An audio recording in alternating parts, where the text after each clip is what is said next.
Today, our topic is writing a quadratic equation when roots are given. Ito po yung quadratic equation natin and makikita rin natin dito kung paano natin kukuhanin yung mga missing numbers dito. So, we have here x squared minus, next is our sum of the roots plus product of the roots.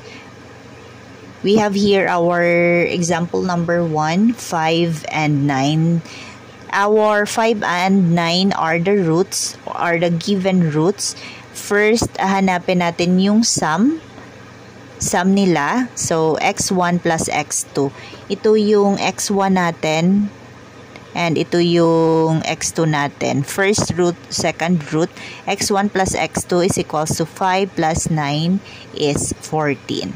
Next ay hahanapin natin yung product ng ating roots. x1 times x2 is equals to 5 times 9. Then that would be 45.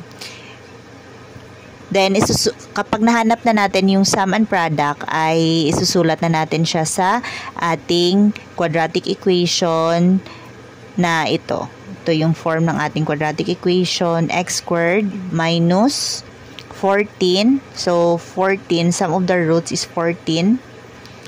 X plus 45. Kasi, next one natin ay product of the roots, which is 45. Final answer, x squared minus 14x plus 45 is equals to 0. Next example, negative 8 and negative 10. Again, kukunin natin yung sum nila. x1 plus x2 is equals to negative 8 plus negative 10. That would be negative 18. Negative 18 kasi pareho silang negative.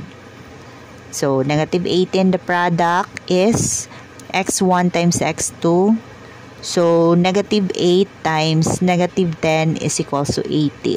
Positive na siya kasi when you multiply two negatives, magiging positive siya. So, 80. Then, isusulat na natin yung quadratic equation natin. x squared minus, then sum of the roots, ito yung sum of the roots, negative 18, x plus product of the roots, 80 is equals to 0. Final answer, x squared plus 18 plus kasi, again, if you multiply two negatives, magiging positive. So, 18x plus 80 is equals to 0.